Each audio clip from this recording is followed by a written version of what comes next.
तो चलिए इस वीडियो में हम 6th क्वेश्चन को देख रहे हैं।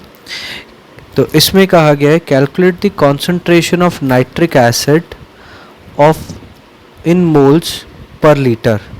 अब आप इस चीज़ को नोट कर रहे होंगे, इन्होंने मोल्स पर लीटर लिखा है और इससे मुझे क्लियर हो गया है कि इन्होंने मुझे मोलैरिटी निकालने के लिए बोला है।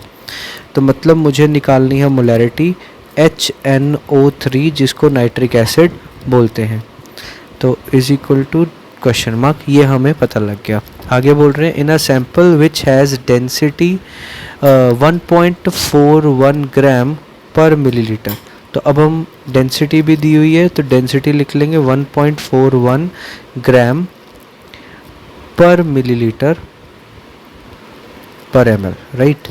और आगे हमें क्या दिया थी, मास percent of nitric acid in it being 69%। तो और हमें दिया है मास का परसेंटेज दिया हुआ है, इट इज़ 69%, राइट। तो ये हमें तीन चीज़ें उन्होंने प्रोवाइड करी हैं, दो चीज़ें प्रोवाइड करी हैं और एक हमें मोलैरिटी निकालनी है। तो ऐसे जब भी हमें मास परसेंटेज दिया हो तो मैं हमेशा आपको सजेस्ट करूँगा कि आपको ये टेक्निक आनी चाहिए कि आप 69% को समझें कि 69% क्या कह रहा है। मतलब कहने का कि 69% HNO3 जो है उसका मतलब क्या है, it means 100 gram of solution contains 69 gram of HNO3। ये मतलब निकल के आता है। अगर आप 69% को सही से समझें क्वेश्चन को, बहुत इजीली आप सॉल्व कर लेंगे। तो मतलब आपके पास अब क्या आ गया, 100 ग्राम हमने सॉल्यूशन को बोल दिया। सॉल्यूशन का मतलब आपके पास मास आ गया। अब आप ध्यान दीजिए आपके पास क्वेश्चन के अंदर है क्या, आपके पास है डेंसिटी। तो हम डेंसिटी का फॉर्मूला लगाते हैं, density is equal to mass upon volume. इसमें आप ध्यान रखिएगा कि मास भी होगा सॉल्यूशन का एंड वॉल्यूम भी होगी सॉल्यूशन की, ठीक है। डेंसिटी दोनों चीज़ें इसी प्रकार चलती हैं। तो अब अगर आप इस फॉर्मूले से देखें तो वॉल्यूम इज इक्वल टू हम मास अपॉन डेंसिटी लगा सकते हैं। मास सॉल्यूशन का अभी आपको मैंने ऊपर बताया इट इज़ 100, तो यहाँ आप 100 पुट कर दीजिए। और डेंसिटी इन्होंने हमें दी हुई है 1.41, तो वो हम यहाँ पे रख देंगे। तो ये आपके पास फाइनली क्या आ गया, वॉल्यूम ऑफ सॉल्यूशन। अब आपके पास वॉल्यूम सॉल्यूशन का आ चुका है। तो अब हम चलते हैं मोलैरिटी निकालने। मोलैरिटी का फॉर्मूला क्या होता है, moles per litre volume. Moles का फॉर्मूला होता है given mass upon molar mass, right, और इनटू वॉल्यूम।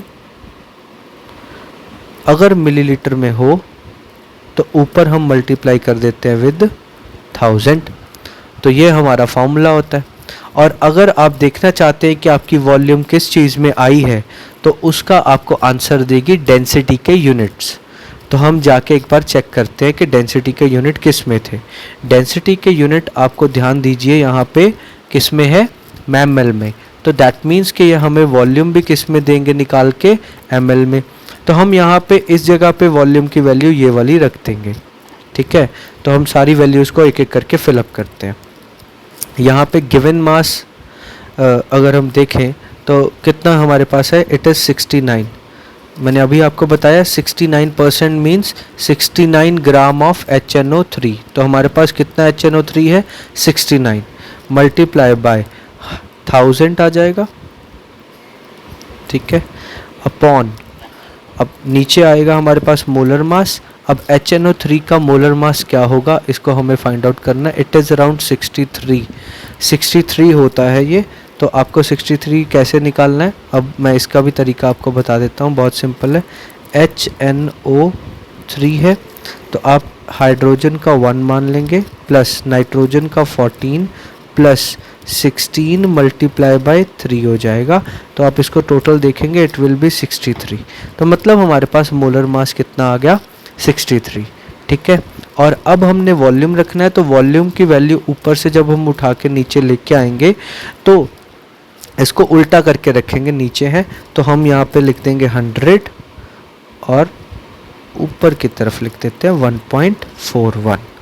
तो जब आप इसको पूरा कैलकुलेट करेंगे तो यहाँ पे जैसे कि इसकी कटिंग हो रही है सिंपली और काफ़ी चीज़ें हो जाएंगी, यहाँ से आराम से सिंपलेस्ट कैलकुलेशन करके हमारा आंसर आएगा 15.4 मोलर। ये कैपिटल एम हमें मोलारिटी के बारे में बताएगा।